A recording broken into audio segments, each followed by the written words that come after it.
Сега да посакам прво добро утро на Ивана, мислам дека веќе е се подготвен. Ивана, добро ти утро. Колку што разбрав, ќе слушнеме до тебе.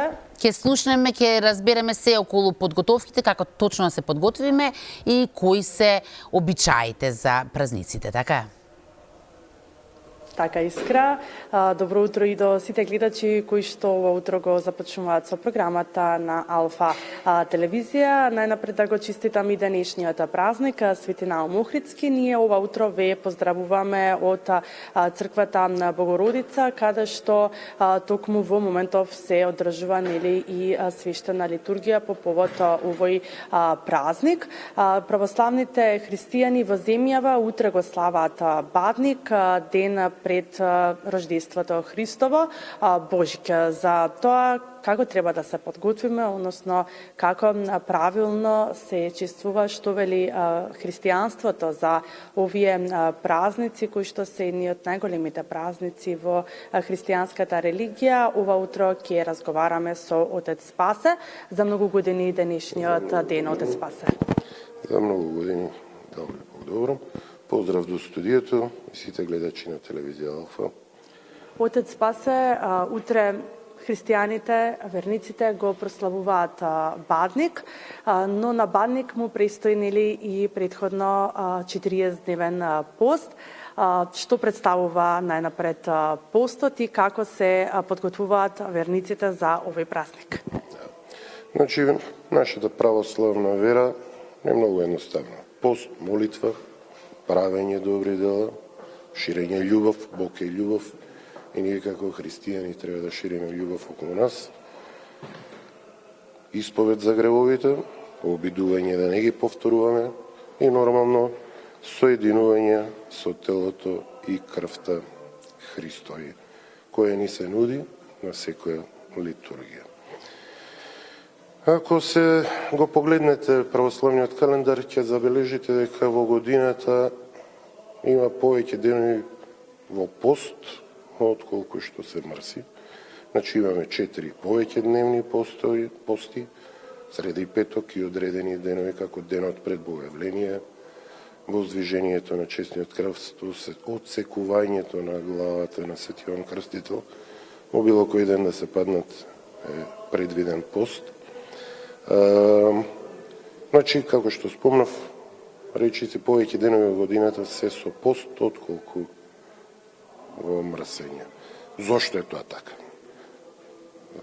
Затоа што со самиот телесен пост страстите ослабуваат човечки, страстите човечки ослабуваат, човекот повеќе се оддава на својата духовна состојба и како што спомнав, се подготвува за соединувањето со телото и крвта Христови, затоа што тоа е единствениот начин на кој што ние би можеле да го постигнеме вечниот живот, а тој постои, тоа и Христос ни го докажа со неговото воскресение.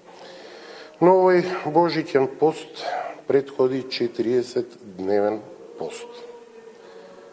Овој пост, за разлика од Великденскиот, е доста поблаг, затоа што е благословено во сабота, недела, на други поголеми празници да се конзумира и риба.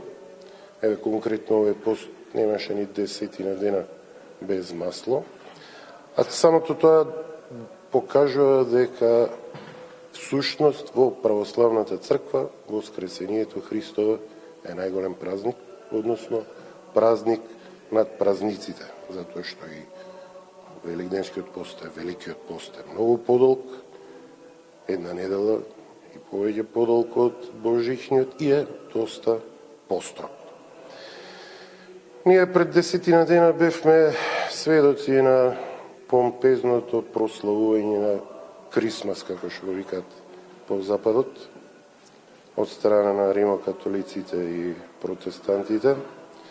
За жал, и тие некои обичаи што ги гледаме по телевизии полека почнуваат да се провруваат и помеѓу нашиот народ, но во православната црква не е така. Како што спомнав, предвиден е пост, секој православен христијанин кој што живее литургиски живот го запазува тој пост, треба и останатите, но ете нова година, помпезното славење на нова година кај нас, кое е наметнато во времето на социјализмот со намера да се понижи честувањето на рождеството Христово, се уште е задржано кај нас и луѓето едноставно за нова година се испукуваат, така што и не можат да го почувствуваат духот на рождеството Христово.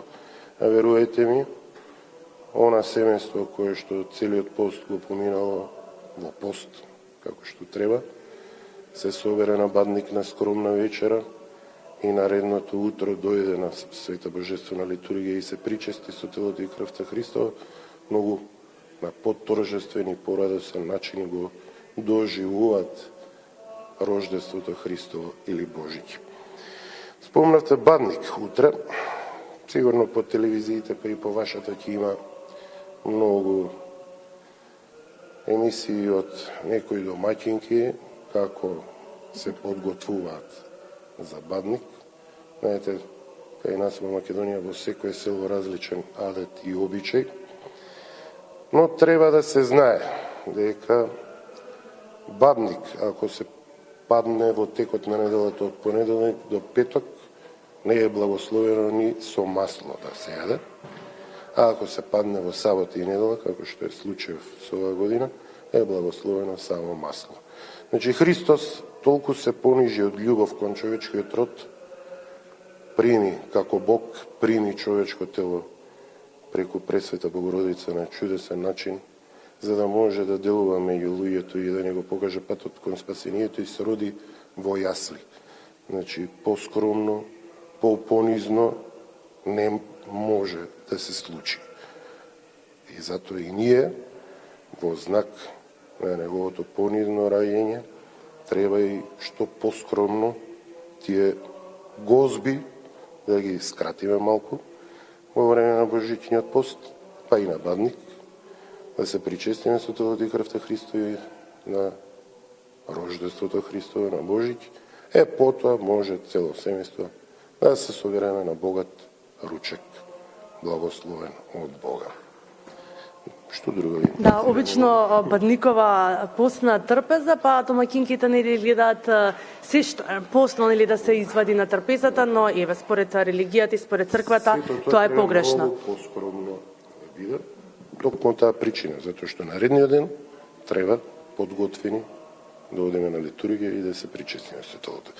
Во врска и со нова година, нешто да спомнам, немој да мислите дека јас не прославам, нормално со другарите од детство се собираме, но неколку мина си го запазуваме постот. Значи, нова година кај нас е според календарот на 13 јануари, значи 14 е 1 јануари во суштина и е празникот Обрезание Господово и Свети Василий Велики или Василица. Значи, во христијанството новата година, во православното христијанство, новата година е сосем обичен ден, нели? Кој календарската година започна и секое семејство православно треба наредниот ден од Савајле да се оди на литургија, затоа што има два празника кои што се доста значени во православната црква и на крајот на литургијата се чита и молитва за успешен почеток на новата година и за здравје, среќа и така натаму. Инаку црковната нова година, богослужбената нова година е на 14 септември, односно 1 септември по старо. Тој ден се вика Индикт, од тогаш започнува циклусот на празниците. И првиот позначен празник е рождеството на Пресвета Богородица, која што подоцна го раѓа Господ Исус Христос.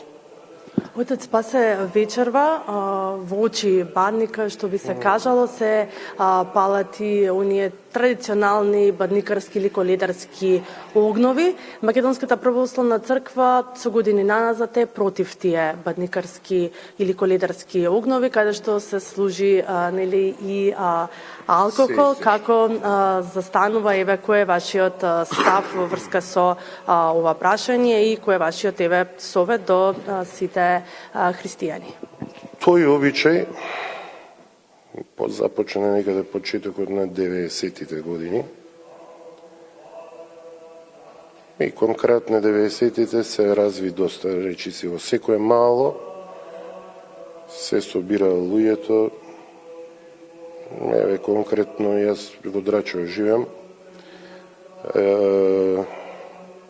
И 2-3 пати сум отишол да видам што прават другари на тој настан.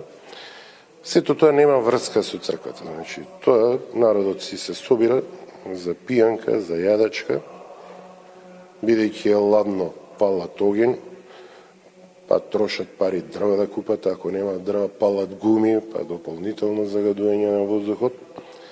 За жал, еден период и свештениците оде да благословуват лепче, вода да осветуват под тие собири. И многу ми е мило што пред неколку години црквата излезе со јасен став дека тоа треба да се прекине. Затоа што еве знам за неколку случаи за луѓе кои што после тоа препивање со блага ракија и го изгубиле својот живот. Така што тоа нема врска со престојниот празник. Тоа е само начин, ете, како луѓето да се забавуваат. И еве и еден повик од мене кон сите тие што се уште го практикуваат тоа. Ако толку сакате веќе да се собирате во мало, подобро правете го тоа на Стара Нова година, на Василица, затоа што периодот од Божик до 18 јануари се мрси секоја среда и петок.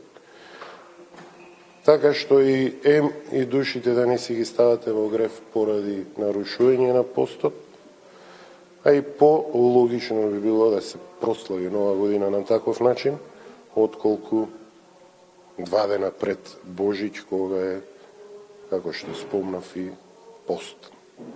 Ви благодарам, отец Спасе, за одвоеното време, за многу години да се престојните празници. Ви благодарам и вам и со љубов, среќа да си го дочекате Христовото рождество.